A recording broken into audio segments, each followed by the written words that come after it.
Hello, नमस्कार दोस्तों। आप लोग कैसे हो? आशा करता हूँ कि आप लोग अच्छे होंगे।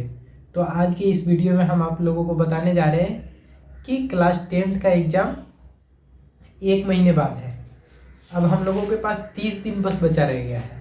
इस 30 दिन में हम अच्छे से अच्छे अंक कैसे प्राप्त कर सकते हैं, तो मैं आज आपको बताने जा रहा हूँ ट्रिगोनोमेट्री अनुपात। इस 5 उंगली की सहायता से हम आपको मान निकालना सिखा रहे हैं। हम इस 5 उंगली की सहायता से ट्रिगोनोमेट्री अनुपात 1 मिनट के अंदर उसका मान निकाल सकते हैं। तो ये देखिए, ये हमारा उंगली है। ये 5वां उंगली को हम 90 डिग्री लेते हैं। 90 डिग्री लेते हैं। 90 डिग्री के नीचे कितने उंगली हैं? 4। टोटल कितने हैं? 4 उंगली है। तो रूट के अंदर 4 लिखेंगे, उसके बेटा में हमेशा 2 लिखेंगे। तो रूट के अंदर 4 लिखेंगे और उसके बट्टा में 2 लिखेंगे। तो √2 का मान 2 और बट्टा में 2, तो दोनों कट करके कितना आ जाएगा? 1। तो sin 90 का मान 1 होता है। sin 90 का मान 1। फिर लेंगे 60 डिग्री का। 60 डिग्री के नीचे कितने उंगली बन रहे हैं? 60 डिग्री के नीचे 3 उंगली है। तो रूट के अंदर 3 लेंगे। रूट के अंदर 3, उसके बट्टा में 2, ये इसका मान √3/2। तो sin 60 का मान कितना होता है? √3/2। उसके बाद आते हैं हम sin 45 डिग्री। sin 45 डिग्री पे आते हैं। तो sin 45 डिग्री के नीचे कितने हैं? 2 उंगली है। तो रूट के अंदर 2 लेंगे। रूट के अंदर 2/2, तो कितना हो जाएगा? √2 को हम 2 बार रूट के अंदर 2 लिख सकते हैं। अगर सीधा 2 रहे तो हम उसको रूट के अंदर 2 बार लिख सकते हैं एक संख्या को। तो एक √2 से एक रूट कट गया तो 1/√2। तो sin 45 का मान 1/√2 होता है। अब 30 पे आते हैं। 30 डिग्री के नीचे कितने उंगली है? 30 डिग्री के नीचे 1 उंगली है। तो रूट के अंदर 1, बट्टे में 2, तो ये 1/2।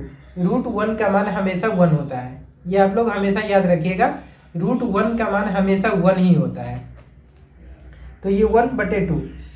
उसके बाद 0 डिग्री का लेंगे। 0 डिग्री के नीचे कितने उंगली है? 1 भी नहीं है, तो इसको 0/2 लेंगे। तो 0/2 0। sin 0 का मान 0। अब sin 0 का मान 0। अब cos पे आते हैं। cos sin का उल्टा कर देते हैं तो cos का मान निकल जाता है।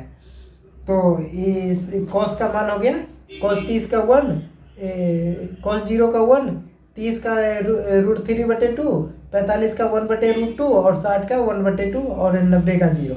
और 10, ये 10 आप लोग जानते होंगे sin/cos। तो sin/cos करेंगे तो 10 का मान, ये देखिए, sin/cos करेंगे तो 0/1 यानी कि 0। 1/2, ये 2 ऊपर चला जाएगा, 2 से 2 कट जाएगा तो 1/√3। ये √2 फिर ऊपर चला जाएगा, ऊपर चला जाएगा, √2 से √2 कट जाएगा 1, तो 1 45 डिग्री का 1। फिर ये 2 ऊपर चला जाएगा, 2 से 2 कट जाएगा √3, और ये 1/0। अगर किसी भी नंबर के बट्टा में 0 होता है तो उसका मान इनफाइनाइट होता है। तो ये sin 90 का मान इनफाइनाइट। अब हम लोग जानते हैं साइन का उल्टा कोसेक होता है, कोस का उल्टा सेक होता है, और टेन का उल्टा कॉट होता है। तो इस तीनों का मान हम लोग खुद निकाल सकते हैं। अब हम आइए कुछ फार्मूला आप लोगों को याद करवाते हैं। कुछ फार्मूला, कुछ VVI इम्पोर्टेंट फार्मूला है, उसको मैं याद करवा रहा हूँ। आप लोग जानते होंगे सेक इंटू कॉसेक। सेक इंटू कॉसेक का मान हमेशा 1 होता है। सेक इंटू कॉसेक बराबर 1।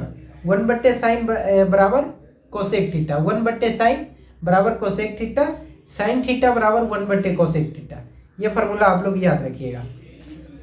ये ऊपर वाला फार्मूला है sin theta into cos theta. Cosec theta बराबर 1। 1/sin थीटा बराबर कोसेक थीटा। कोसेक थीटा बराबर sin थीटा बराबर 1/कोसेक थीटा। दूसरा फार्मूला है हमारा cos into sec theta. cos into sec theta. cos into sec theta बराबर 1। 1/cos थीटा बराबर सेक थीटा। cos थीटा बराबर 1/सेक थीटा। ये फार्मूला सब आप लोग याद रखिएगा, ये बहुत ही इंपॉर्टेंट फार्मूला है।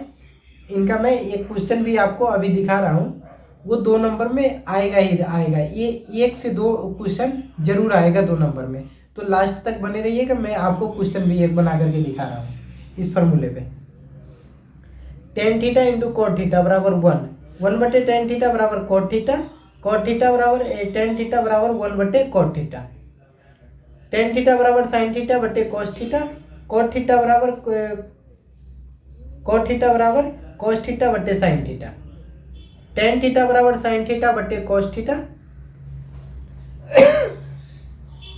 टेन थीटा बराबर साइन थीटा बटे कोस थीटा, कोट थीटा बराबर कोस थीटा बटे साइन थीटा। अब अगला फॉर्मूला पे आते हैं।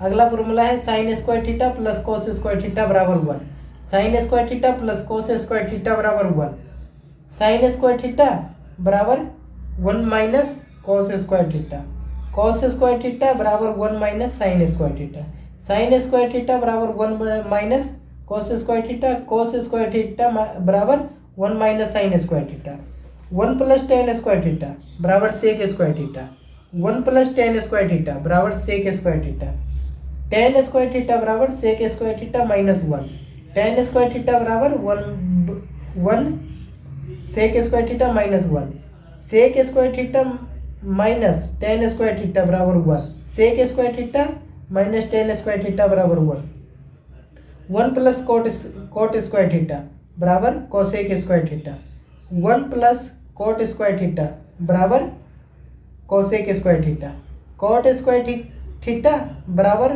Cosec square theta minus 1, cosec square theta minus cot square theta बराबर 1।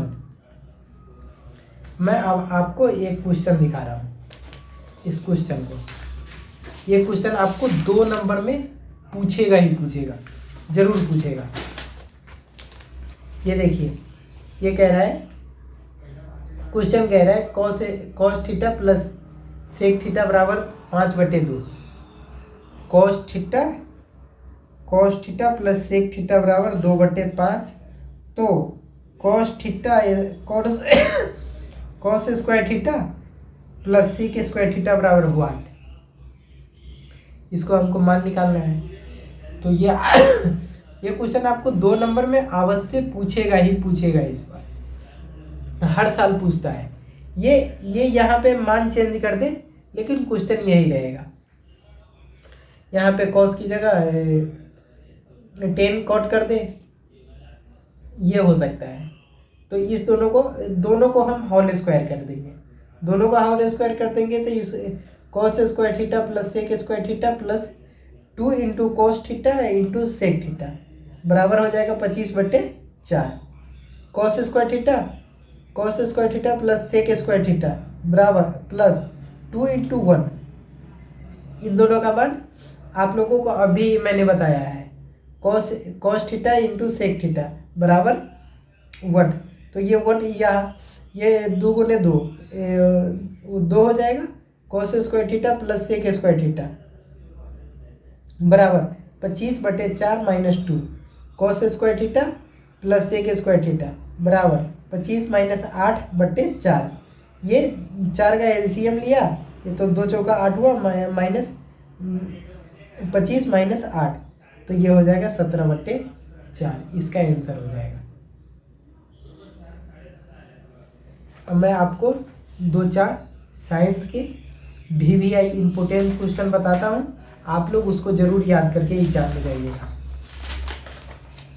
तो वो VVI क्वेश्चन है, डेनमो क्या है, डेनमो किसे कहते हैं, डेनमो क्या है, डेनमो किसे कहते हैं। डेनमो वह यंत्र है जो यांत्रिक ऊर्जा को विद्युत ऊर्जा में कन्वर्ट करता है। यांत्रिक ऊर्जा को विद्युत ऊर्जा में कन्वर्ट करता है। डेनमो वह यंत्र है जो विद्युत ऊर्जा को यांत्रिक ऊर्जा को विद्युत ऊर्जा में कन्वर्ट करता है। तो इसको देखिए, लिखेंगे कैसे आप लिखेंगे। डेनमो वह यंत्र है जो विद्युत प्रेरण के सिद्धांत पे कार्य करता है। डेनमो वह यंत्र है जो विद्युत प्रेरण के चुंबकीय प्रेरण के सिद्धांत पर कार्य करता है। इसमें यांत्रिक ऊर्जा को विद्युत ऊर्जा में बदलता है। इसका उपयोग बिजली उत्पन्न करने में तथा विभिन्न विद्युत उपकरणों में किया जाता है। दूसरा क्वेश्चन है फ्लेमिंग के वाम हस्त नियम। फ्लेमिंग के वाम हस्त नियम, ये क्वेश्चन भी बहुत ही इम्पोर्टेंट है, इसको भी याद करके जाइएगा। फ्लेमिंग का वाम हस्त नियम। अगला है प्रकाश संश्लेषण क्रिया, ये बायो का क्वेश्चन है, ये भी क्वेश्चन 5 नंबर में आता है, इसको भी याद करके जाइएगा। प्रकाश संश्लेषण क्रिया क्या है, प्रकाश संश्लेषण क्या है, शोषण क्या है। तो हमारा वीडियो यहीं पे ख़त्म होता है। अगर आप लोगों को हमारा वीडियो अच्छा लगे तो लाइक एंड सब्सक्राइब जरूर कीजिएगा। तब तक के लिए धन्यवाद।